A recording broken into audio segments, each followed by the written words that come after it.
Broadcast of this program is made possible in part by the South Carolina Farm Bureau, online at scfb.org, and by the Columbia Metropolitan Airport, online at columbiaairport.com, and by Time Warner Cable, online at timewarnercable.com.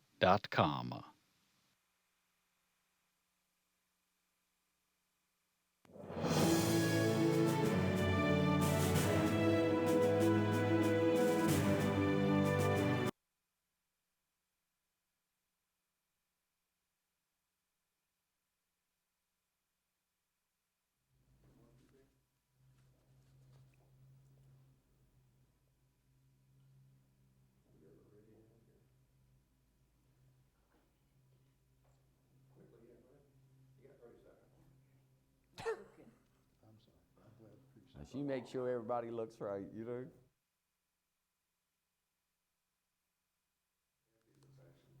Kathy, we don't have any questions from the meeting.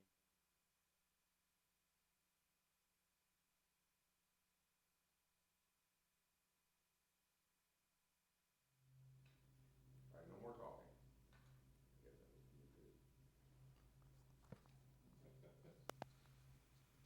Broadcast of this program is made possible in part by the South Carolina Farm Bureau, online at scfb.org, and by the Columbia Metropolitan Airport, online at columbiaairport.com, and by Time Warner Cable, online at timewarnercable.com.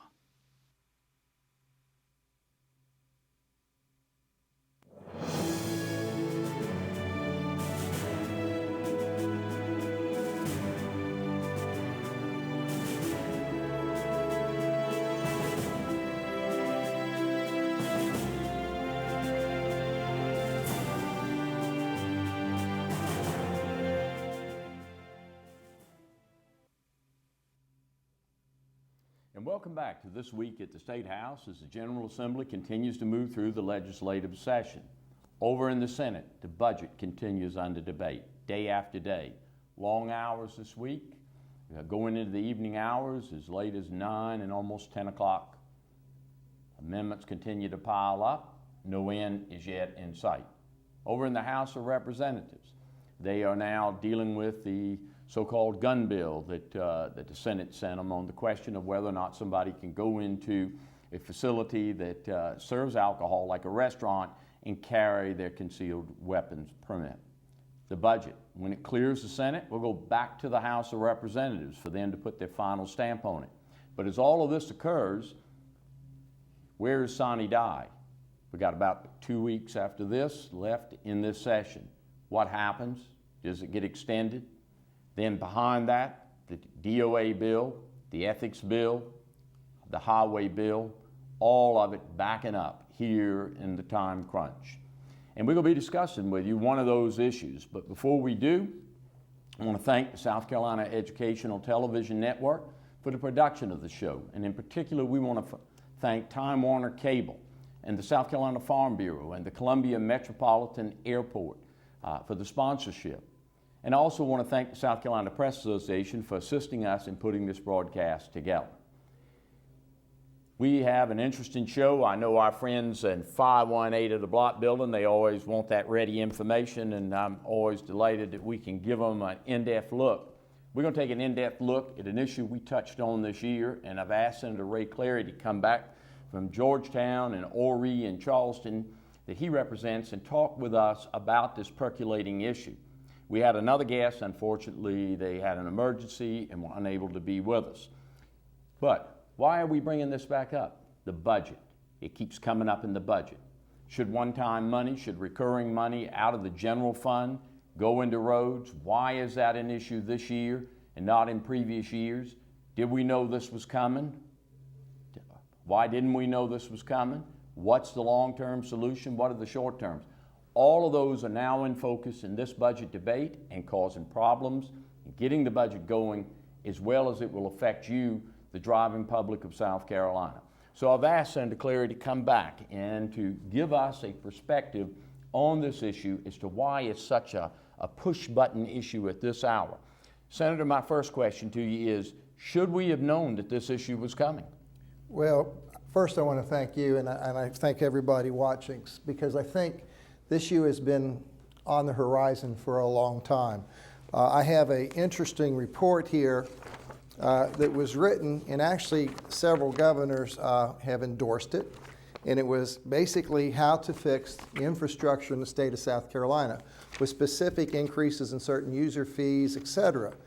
What's interesting to me is this report was issued in 2003, and in the last 10 years we have not done anything at all to help solve this issue. You mean there have been no revenue increases to the Department of Transportation? They have seen no revenue increases at all during that 10-year period. But gas has gone up a lot. Why hadn't the revenue gone up? Is the gas tax a percentage, or is it based on a penny? The gas tax is 16 cents per gallon. So no matter what the gallon cost of gas is. Now in North Carolina, it is 38 cents gasoline fee. And in Georgia, it is 28 cents. But we still stay at 16 cents per gallon that we fixed in 1987. Well, in 1987, a postage stamp was 24 cents. And in 1987, the Dow Jones average was 1,938. It's not 1,938 today, and a postage stamp we couldn't find for 24 cents. But we're still trying to fund and build and maintain our roads on 1987 monies. Well, let me ask you, the interstate system. Basically, the interstate system was built with federal money and with the old gas tax. Wouldn't you agree that the interstate system is clogging up because of the traffic? There's sections of it that literally are almost falling in with the pavements cracked, it's flaking off. Are you telling me that we don't have the money in our coffers to maintain this system? Well, I'm going to do an aside just a little bit, because sometimes I don't want to be accused of a tax and spend person. So what I want to show to people was in the 2012-13 budget, we did tax relief of $1.3 billion in that budget. 1.3 with property tax relief, 1 penny sales tax relief, corporation relief. So we do tax relief. In the last 6 or 7 years, as you were president of the Senate, you helped get us through the elimination of the grocery tax. So we've eliminated that 5 cents. But what I thought would be interesting is I took the total U.S. debt, because we all know that the federal government has a runaway deficit. And we need politicians up there that will look at the problem and handle this $17 trillion problem. So what I thought would be interesting is if I take that $17 trillion problem and to divide it by U.S. households, it comes out to $2.1 million per household, which is the debt if we were to pay it off by households. Then I thought, well, if I take the debt the roads have, the 27 to 29 million, divided by South Carolina households, what's that number? It's $2.4 million. Our highway systems are more of a problem to South Carolinians than the federal debt is to the United States citizens. That's how far in the hole we have become. Well, let me ask you, I heard you mention the $29 billion. Over the next 20 years, what is the projected need for our road system? Right now it's something like $50 billion. We've got $19 billion going into the system. So we're running a deficit. We need about $27 billion more dollars in revenues that is not coming to DOT to get our roads just up to good. Because remember, we've got 1,641 bridges that are substandard. 47% of our primary roads are poor, and 53% of our secondary roads are poor. And the problem with that, Lieutenant Governor, is that it costs, if we take a road and maintain it, we can do that, and we can maintain 51 miles of road with $1 million. But if we wait till they get poor or below poor, instead of 51 miles of road, we can only fix 8 miles or 2 miles. So aren't we better off putting the money in now where we can get 51 miles per million versus 8 or 2 miles? Those are incredible statistics, because it appears to me that that what you're saying, without saying it, is that the longer we wait, the more dramatic this 29 billion then could go up. Correct. Well, let me ask you, is there any comprehensive bill in this General Assembly to give the public a solution? Through the leadership of the Senate Finance Chairman, Senator Leatherman, he put a group together, a bipartisan group of several people, because we had 8 bills, including a House bill in there, of how to comprehensively look at the problem. And we used a combination approach, which actually the Treasurer signed off on. He said that the one thing that our credit agencies want to look at is, number one, a comprehensive approach, and number two, making sure that we consider the other needs of the state when we're looking at how we're going to fix the roads, because we do have other needs, as you know. And then the third thing that he talked about was creating revenue streams to help solve these issues. And I think the study committee created these, and unfortunately we've not been able to get that to the floor yet because of both the budget and the ethics.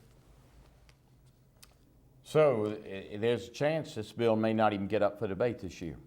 It is being debated now, and it's being debated at home. And I'll tell you, one of the problems I have is it tends not to be an honest debate.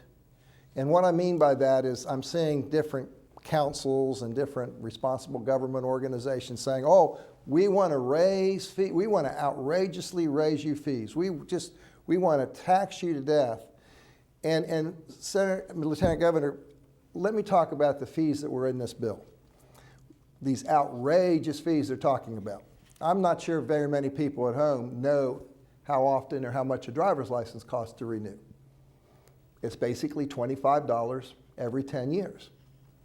So this outrageous fee we're going to add is $1 per year. We're going to ask the citizens of South Carolina to pay $1 more per year for their driver's license. So instead of every 10 years, it'd be $25, it'd be every $35. Now what's interesting is in registration fees, in 1990, they used to be $34 every 2 years. We reduced them to $24 because we had all the money we needed back then. And what we're interested in doing is making it up to $36. So that outrageous fee is $6 per year. $6 per year is that outrageous fee. Now, we also did something called indexing, because if we had done indexing a while back, we would have had the issues resolved to a great degree. Now, indexing is just trying to keep up with inflation. So how does an index fee represent and work in this area? Is this going to make fees? People don't understand indexing. So let me explain to you. An indexing fee, the way it's designed right now, it will not add even, it won't be like North Carolina and add 20 cents. It won't be like Georgia and add 11 cents. It won't even add a penny to your bill. It will add 0.4 cents. So a gallon of gas, instead of costing 6.6 cents per gallon in a user fee, it will cost 6.4 cents. So the average driver that drives 20,000 miles will pay a total of $4. That's $4 for the entire year. So these outrageous fees they're talking about, $11 per year. That's the outrageous fee that we have been talking about up there, that we're just going to tax our South Carolinians to death. Lieutenant Governor, $11, you get in one of those potholes, how much is that tire company going to cost you to fix that tire? I am sure it's going to be more than $11.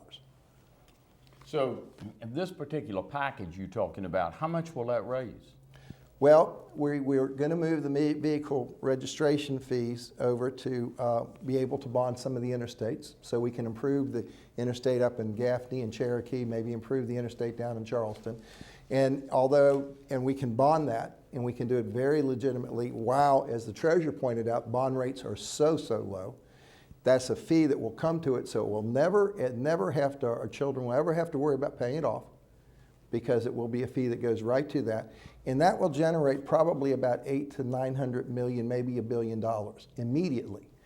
We can then take some bonding, because we bonded for schools about 12, 15 years ago. Those bonds are coming up.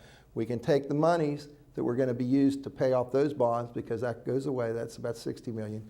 We can create another $500 to $600 million worth of bonds.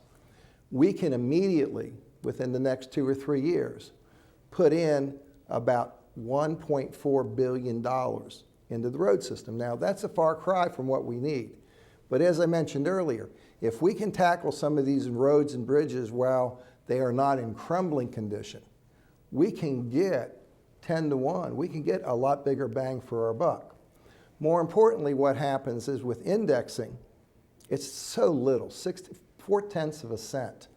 But within 6 or 7 years, it will generate about $100 to $125 million that we can use for surfacing.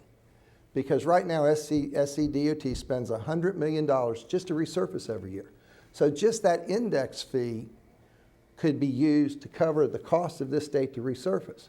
More importantly, and I don't think anybody realizes this, I didn't realize it, that because of the CAFE standards and because the cars are getting so many more miles per gallon on hybrids, the DOT revenues from gasoline fees will actually decrease in 4 to 5 years.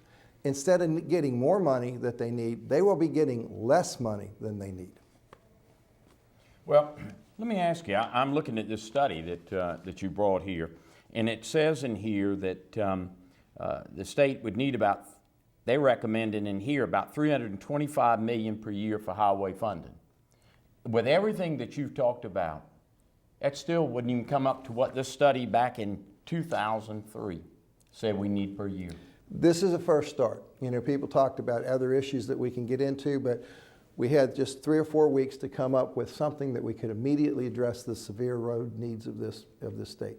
Well, I find in here, and this is interesting in light that you brought up this concept of indexing, it says, this is very close to the additional revenue South Carolina DOT would have today.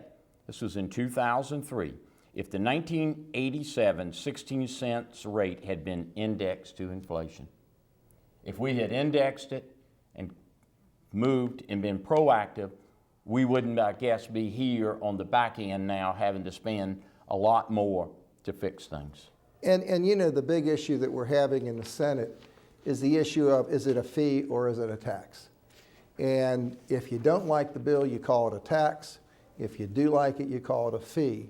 But if I could, and I was hoping I'd have one of my fellow Spartanburg people that think that they're the same thing. If I could play a little game in front of you with the audience, I would, if you would allow me to. I'm always game for. Well, let me play a little game with you here. Now, I'm going to give you this pile of money, and this is going to go in your left hand. All right. And that's all the taxpayers' money from the income tax. These are monies that people work every day. They get a paycheck, and we get some of their money, and that's their taxes we send to Columbia. And we need to guard that. You need to hold that tight because we just don't want to spend that type of money. All right. I'm keep that away from But you know, a lot of government agencies have to do fees. You know, there's fees for certificate of need. Right now, one of the senators from the area is blocking a fee for inspection of fertilizers, which the farmers want.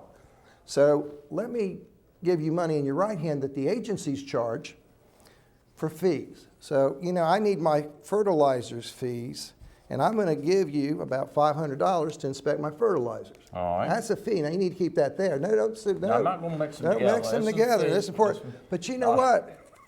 I don't want to give you more than I need, but it really costs you more than that, more than $500 to inspect my fertilizer fee. So maybe I need to give you $200, $300. I'm willing to give you more money. Oh, no, I'm sorry. We in the legislature don't want to do that. We don't want to take what's reasonable because that would be a fee increase. So some of our fees haven't increased since 1987 or 92. So that's all we'll accept from you, even though you're willing to give more. Now here's the problem. When the agency goes to inspect the fertilizer fees, they need $700. So could you give me $700 out of that pile? And you've only got 5. I got 7 names. Well, I gave you too much. You sure did. Well, I appreciate your generosity. Let's say I only gave you 5. Okay, so you gave me the money that I gave you back, but I'm still needing $200 more to inspect those bags. So where are you going to take it from? I'm going to have to get it from out of here. You're going to take it from the taxpayers. Shouldn't we take the money that they sent? Shouldn't we take it from the people using the service? And that's the debate of the user fee. Does anybody that doesn't drive a car have to pay gasoline fees, registration fees, license fees? If they need an ID, they can get it down there at DMV for free. So that's why we charge fees. And that's the difference. And that's why even the Tax Foundation says there is a difference between a fee and a tax.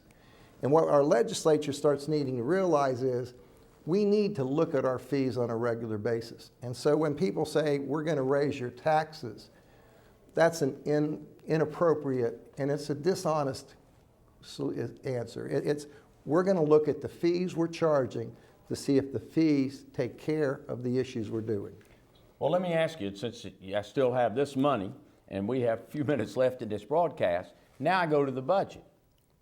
The budget, people are bringing up amendments to do across-the-board cuts, to spend money that might accumulate in the future, contingency accounts, all sorts of different things to get money. But if this is the money sent to Columbia for the general fund, and the general fund's supposed to pay for law enforcement and courts and schools and higher ed and education and everything, do we have enough money to do all of that and then take money out of here? And is the general fund ever been used to support the highway system? Well, Lieutenant Governor, there are some times where you can use some general fund monies to do it. In fact, in the committee proposal, we're going to move $80 million, $80+ million from the general fund, which is, sale of vehicles, over to DOT. So we're taking money from the general fund. And you're going to transfer that money over to the highway fund. Fine. And then we're going to take $70 million that has been paying off educational bonds and move that to pay off some additional highway bonds. So we're taking another $70 million, $150 million within a year or two out of the general fund money. But here's the problem I have. One of our great presidents said a promise made should be a promise kept. We promised the local governments we would fund them at a certain level. We need $70 million more in this budget year to fund them at that level. We promised the school systems that ideally we would pay. We're $600 per child underfunding our school systems. All that's supposed to come out of this, it was sent. And that's another $456 million. Everybody complains about school buses are 20, 25, 30 years old. Well, we probably need another $34 million. What about tuition for colleges? Clemson used to be 60, 70% from the general fund. It's 10%. Coastal Carolina, where I'm at, only gets 4% from the general fund. We have stopped funding our colleges. Some of them are looking to go private because at the end of the day, we are not supporting this. Now, if you go to other states, they're supporting their colleges at a much higher level. So at some point in time, the taxpayers shouldn't be on the hook for everything. We need to look at fees. We need to look at re-looking at fees. So are you telling me that the debate on the floor, I guess, it boils down to, now do we pay for roads out of the general fund? Do we pay down debt? Do we pay for school buses? Do we pay for aid to a local government? Is that what it's becoming, is a question, versus doing something to raise the highway fund and put it back on a strong financial footing? And you would think as responsible fiscal Republicans, we would look at those issues. But the frightening thing is, we're not even talking about increases in health care of $150 million or more, even when we don't expand. Even if we don't do the expansion of Obamacare, which we probably won't, we still think we're going to need $100 to $125 million in addition every year to fund just our health care needs. And so where do those monies come from? So we need to be fiscally responsible. We need to realize there's a difference between taxes and fees, and we need to fund DOT the right way. Well, Senator, let me ask you this. If we don't fix the interstates, we're riding on a late 50s, 60s, and early 70s interstate system. Everybody out there knows they're clogged. I hear about fixing what we got, but don't we also need to be building for the future? We do, but we all think about what happened in Minnesota when that bridge collapsed. When you have 1,641 substandard bridges, when somebody lives here and they have to go 2 miles to go to the school, but the bus has to go 4 miles around because the bridge is substandard, or when the next person driving over that bridge with the family of 5, the bridge collapses on them. Then we'll probably come up here and everybody go, well, how did it happen? Why didn't we know? Why didn't anybody say anything about it? The time to act is now. The time to act actually was 10 years ago. Well, I've ridden on some roads, you might call them primary, some of them secondary. I've seen concrete slabs on bridges where the pilings look like they dropped down a few inches and the spans are starting to bend. And yet what I'm hearing is we don't have the money to fix something like that, much less widen the interstates. How do we engage in economic development? How do we bring businesses here? How do we transport and move our goods safely if we don't maintain our road system and get people out of the afternoon clogs on the highway? Well, what's interesting is one of the people that wrote the report 10 years ago was Bobby Hitt, who was at that time with BMW. Now he's our Commerce Secretary, and he will tell you that infrastructure is one of the keys of keeping businesses and getting businesses to come to South Carolina. But we need to do it for the safety of our citizens, if nothing else. Didn't South Carolina at one time have one of the best road systems in the South? I was told that in the 80s we had the #1 road system in the South. And where are we now? If we're not last, we're probably dead to last. What's interesting, Senator, is not only did we have one of the great road systems in the South, but we had people that took on these issues and worked it. Carroll Campbell was considered one of our great governors. He was the last one to really address the road issue. And you know what? We don't wake up every morning in Columbia and say, how are we going to tax our people today? We wake up every morning and we say, how can we do things more effectively? But he did raise the fee on gasoline by a penny. And you know what? It didn't seem to hurt his reputation down the road. Well, let me ask you, in the remaining minutes that we got, the other states near us, I hear you saying they're taking care of their roads. What can you very quickly tell our viewers what they're doing that we're not doing? Well, the scary part is that nationally, only 30% of, we'll say, gasoline fees, gasoline tax, gasoline fees, even in North Carolina, where it's 38 cents a gallon for a gasoline fee, where ours is 16. Nationally, these states only use 30% of that money to fund their infrastructure. South Carolina, it's 90% of our money.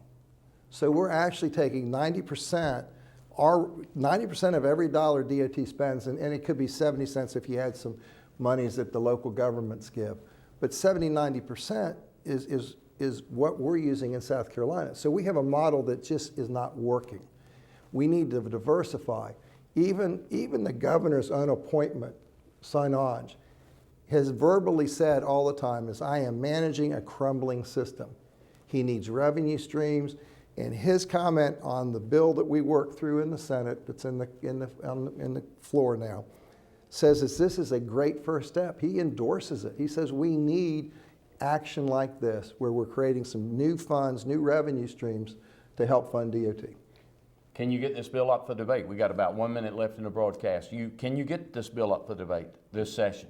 Quite honestly, because of having ethics being put in front of it, I don't know. It'll be, unless there's a kumbaya up there, the answer is, and we haven't seen one yet, as you know, it probably will not go up this year. But it will give us the entire year. And Senator Lurie and Senator Campbell, Senator Alexander from Oconee, Senator McGill, Senator Jackson, we're all going to try to work and try to get the message out. It's not a question of if you're going to fix the roads. It's just going to question of when, and if people have to die before you do it. And are you going to spend $20? You're going to spend $10? You're going to fix them in a better condition.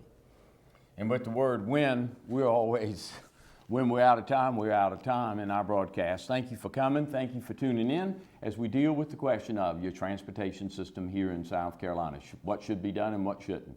We'll be back with other topics in the future. Thank you. Broadcast of this program is made possible in part by the South Carolina Farm Bureau, online at scfb.org,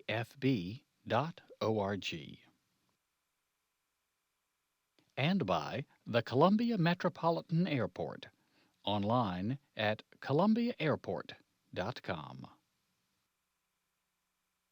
and by Time Warner Cable, online at timewarnercable.com. SouthernIndiana.com.